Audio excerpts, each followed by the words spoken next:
El primer acto de corrupción en el Perú fue cuando Francisco Pizarro secuestró a Atahualpa. Le pidió un rescate, pagó el rescate a Atahualpa y luego lo asesinaron. Todo el virreinato posteriormente fue caracterizado por el abuso a los nativos, a los descendientes de los incas, la extrema explotación, el maltrato humano. Todo eso es el comienzo de nuestra historia que todos hoy conocemos.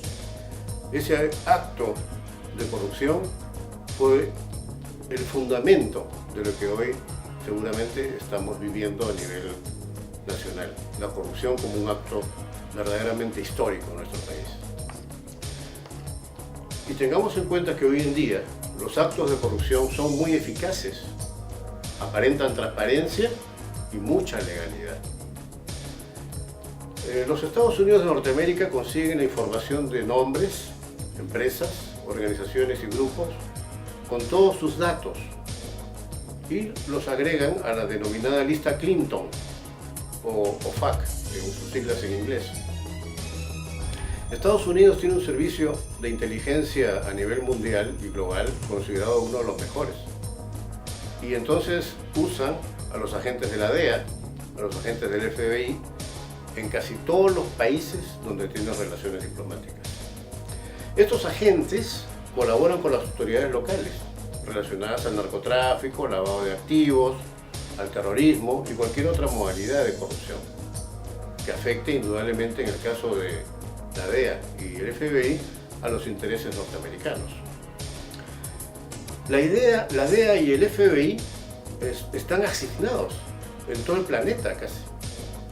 Y hay una cooperación internacional a través de tratados internacionales con los distintos países que están luchando contra el crimen organizado.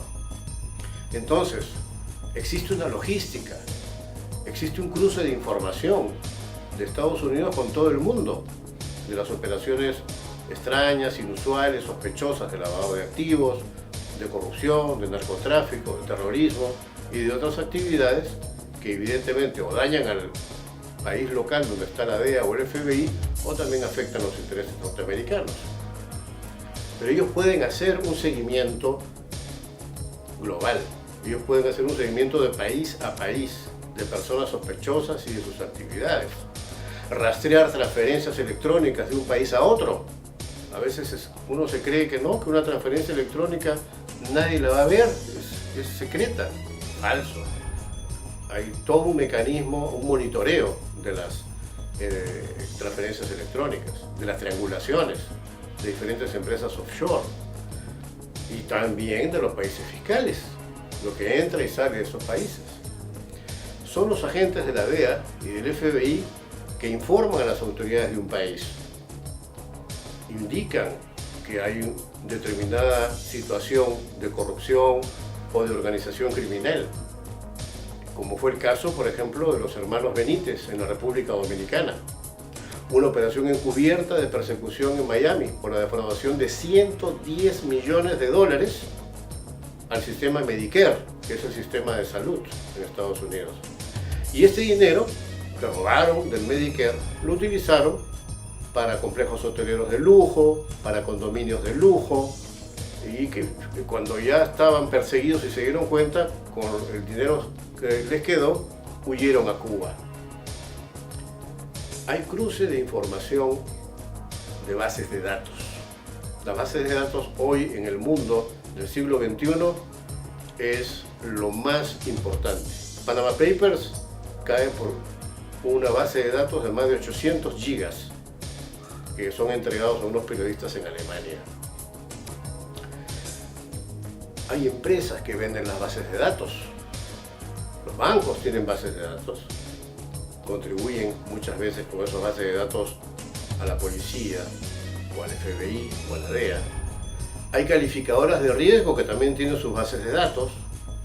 Los que se dedican a la compra-venta de vehículos o de inmuebles también tienen su base de datos. Las notarías tienen sus bases de datos con nombres, apellidos, dirección, socios, participantes en una empresa, los contratos que hacen con las otras personas o empresas. Las iglesias también tienen bases de datos.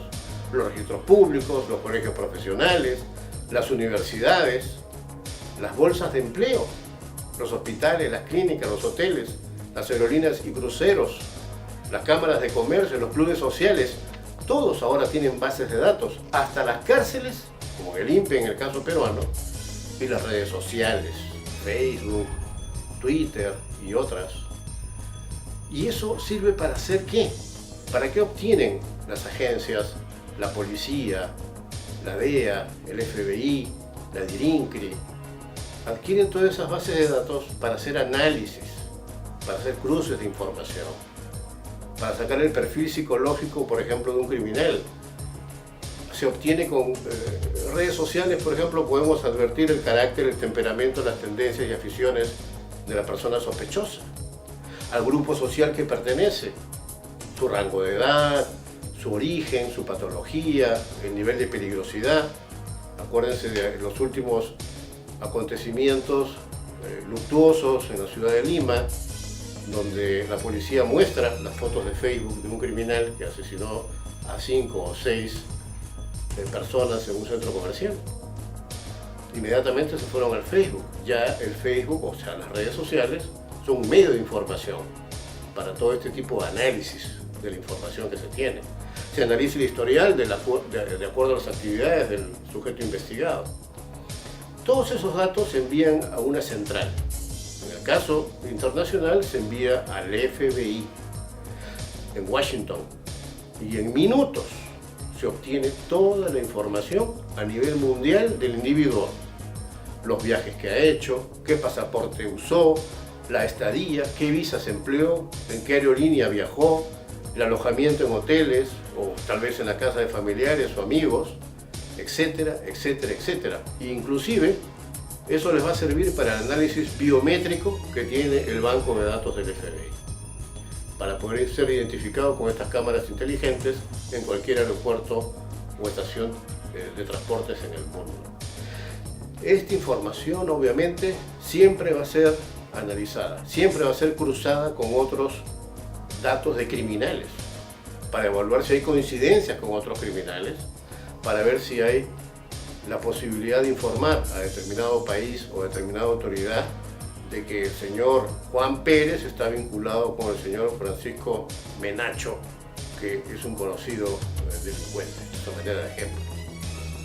Y también se van a detectar, haciendo otros análisis, y van a saltar a flote las identidades falsas, porque el crimen organizado genera y fabrica identidades falsas para poder operar. Pero así, con ese cruce de información, inmediatamente se detecta. ¿Cómo se obtiene la información de inteligencia en el caso ya no de personas, sino de empresas o de corporaciones? Al igual que con las personas, las empresas tienen su identificación, su RUC o cualquier otra denominación en otro país, asociaciones, y también hay bases de datos de empresas que se adquieren con mucha facilidad. El historial se hace de todas las fuentes de información: movimientos bancarios, nombres y socios de directores, domicilios de cada uno, nombres de los responsables financieros, los contadores, los auditores, los revisores fiscales, el cuenta correntista, la lista de empleados, etc. Cuando se tiene el perfil completo, se cruza información con las bases de datos de todas las empresas o corporaciones. Se determinan las relaciones comerciales y si los socios o directores tienen otros vínculos en el mismo sector u otro rubro empresarial. Y se va a observar si las inversiones de capital sin justificación o cuando reciben o envían transferencias a otros países donde no tienen nada que ver con sus negocios habituales, o registran corporaciones en otros países con el mismo nombre u otro, pero con los mismos socios y directores, ya es suficiente para hacer un análisis y una detección de que ahí hay algo sospechoso. Esas inyecciones inusuales de dinero en una empresa, inyecciones abundantes, van a ser evidentemente denominadas como operaciones sospechosas. La experiencia en inteligencia financiera, en las agencias de Estados Unidos, en las unidades de inteligencia del Perú y de otros países. Hoy es muy eficiente y detectan rápidamente las empresas fachada, denominadas offshore, o las empresas ficticias, en sus países de residencia, dedicadas a operaciones criminales. Hoy en día hay que tener mucho cuidado para estar vinculado a este sistema de corrupción, a este sistema de crimen organizado, porque el monitoreo ya no es solamente local, sino es global.